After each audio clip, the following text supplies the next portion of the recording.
Hello everyone, welcome to study with Gyan Prakash. तो राष्ट्रीय आदिवासी छात्र शिक्षा समिति यानी कि national education society for tribal student के द्वारा EMRS की जो परीक्षाएं हो रही हैं इसकी शुरुआत हो रही है। प्रिंसिपल और PGT की परीक्षा यह 16 तारीख को है। हॉस्टल वार्डन की परीक्षा 17 तारीख को है। लैब अटेंडेंट की परीक्षा होगी 23 दिसंबर को। TGT की परीक्षाएँ 23 दिसंबर को और 24 दिसंबर को हैं। तो ये आपने टाइम टेबल यहाँ पर देख लिया होगा और इसके बारे में यहाँ पर बात नहीं हो रही है। मैं यहाँ पर बात करने वाला हूँ कि नेगेटिव मार्किंग के बारे में कई सारे लोग लगातार कमेंट कर रहे हैं, तो मुझे लगा कि एक वीडियो के माध्यम से बता दूँ ताकि जो लोग नहीं भी जानते हैं वो लोग जान लें कि नेगेटिव मार्किंग कैसे होगी। प्रिंसिपल वाला जो पोर्शन है ये कल की परीक्षा में रहेगा। तो प्रिंसिपल में जो एग्ज़ाम होगा ऑब्जेक्टिव टाइप रहेगा। 130 नंबर की परीक्षा होगी। लैंग्वेज कॉम्पिटेंसी का यहाँ पर 20 प्रश्न है और इंटरव्यू के लिए 40 प्रश्न होंगे। तो ये प्रिंसिपल वाला हो गया। ध्यान दीजिएगा इसमें कि language competency test general English and general Hindi 10 mark each subject. ठीक है, बात करेंगे PGT के बारे में। तो PGT में जो परीक्षा होगी ये भी ऑब्जेक्टिव ही रहेगी। सभी जो परीक्षाएं हैं वो ऑब्जेक्टिव ही हैं। इसमें 130 मार्क की जो परीक्षा है और लैंग्वेज कॉम्पिटेंसी टेस्ट कितने नंबर का है? 20 नंबर का है। ध्यान दीजिएगा कि इसमें जो पार्ट 1 है, पार्ट 2, पार्ट 3 और पार्ट 4 और पार्ट 6 सबके लिए कॉमन है। बाकी जो पार्ट 5 होगा जो कि 80 नंबर का है, ये सब्जेक्ट से संबंधित है, यानी कि यह स्पेसिफिक होगा। बस इसी में बदलाव रहेगा विषयवार। अदरवाइज पूरा का पूरा जो पेपर है वो सेम रहेगा। 3 घंटे का समय आपको मिलेगा। जनरल अवेयरनेस से 10 प्रश्न हैं, रीजनिंग एबिलिटी से 20 प्रश्न हैं, ICT से 10 प्रश्न हैं, टीचिंग एप्टीट्यूड से 10 प्रश्न हैं। ठीक है, और लैंग्वेज कॉम्पिटेंसी टेस्ट में ध्यान दीजिएगा कि 10 प्रश्न इंग्लिश से और 10 प्रश्न हिंदी से पूछे जाएंगे। तो 10 प्रश्न मतलब 10 अंक, 10 प्रश्न मतलब 10 अंक, दोनों को जोड़ेंगे तो 20 नंबर की परीक्षा है और इसमें 8 नंबर लेकर आना मस्ट है। लेकिन ध्यान दीजिएगा कि जनरल इंग्लिश में कम से कम 4 नंबर और जनरल हिंदी में कम से कम 4 नंबर प्राप्त करने मस्ट हैं। ठीक है, मतलब टोटल 20 में 8 नंबर होना चाहिए, लेकिन हर सब्जेक्ट में 4-4 नंबर होना चाहिए, मस्ट है। और अगर आप 20 में 8 नंबर और हर विषय में 4-4 नंबर कम से कम नहीं ले आते हैं तो आप यहाँ पर फेल कर जाएंगे। फिर आपका जो पार्ट 1 टू पार्ट 5 है ये जांचा ही नहीं जाएगा as per the instructions given here. ठीक है, लिखा गया है कि part 1 to part 5 of candidate will not be evaluated if he fails to attain qualifying mark in part 6। तो पार्ट 6 आपके लिए इंपॉर्टेंट है बहुत ज़्यादा। ठीक है, रही बात यहाँ पर नेगेटिव मार्किंग की, तो नेगेटिव मार्किंग कितनी है? तो 1/4 है, यानी कि 4 प्रश्न अगर आप गलत कर रहे हैं तो 1 नंबर आपका कट जाएगा। 1 प्रश्न गलत करने पर 0.25 माइनस में आपको अंक मिलेंगे। ठीक है, सही उत्तर देने पर 1 अंक मिलेगा, गलत उत्तर देने पर -0.25 अंक आपको मिलेगा।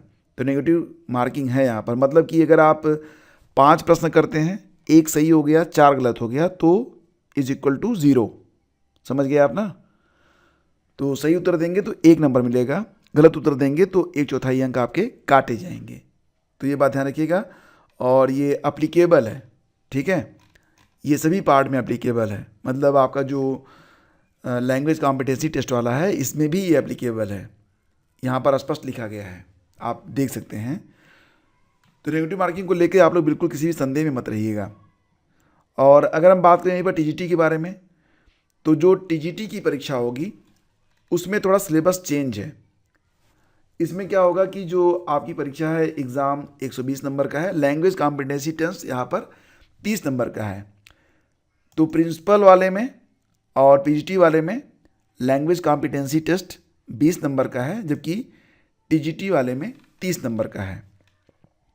इसमें भी वही है, जनरल अवेयरनेस से 10 प्रश्न, रीजनिंग से 10 प्रश्न, नॉलेज ऑफ ICT से 10 प्रश्न, टीचिंग एप्टीट्यूड से 10 प्रश्न और जो पार्ट 5 होगा यह सब्जेक्ट स्पेसिफिक होगा। इससे कुल मिला के जोड़ के 80 प्रश्न।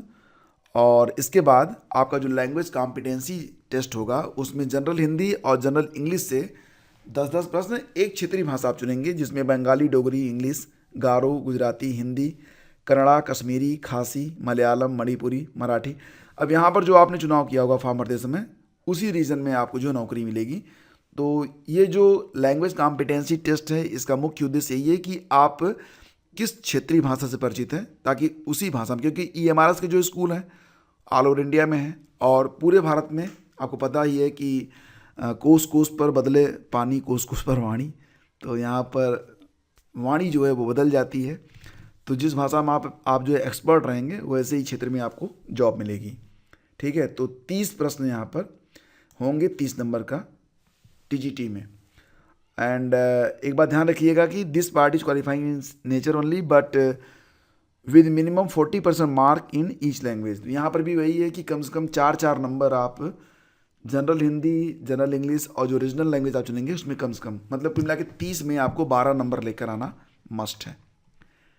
तो ये चीज़ आप लोग बहुत ही ध्यान से समझ लीजिए, ये बहुत ही इंपॉर्टेंट है। नेगेटिव मार्किंग के बारे में मैंने आपको बताया कि 1/4 नेगेटिव मार्किंग है जो कि एप्लीकेबल है। तो गलत उत्तर मत दीजिएगा और इसी के मुताबिक आप सभी को देखो, यहाँ पर TGT के बारे में लिखा गया कि 1 mark shall be awarded to every correct and 0.25 shall be deducted for every incorrect answer. Unanswered questions will not be given any mark. तो ये बात आप लोग ध्यान रखिएगा और सभी को बेस्ट ऑफ लक। जितने भी लोग परीक्षा में शामिल हो रहे हैं, बेहतर करके आइएगा। एग्ज़ाम से पहले अपना मन जितना शांत रखेंगे उतना ही बेहतर रहेगा। घबराहट में कुछ चीज़ें आपको भूल जाती हैं।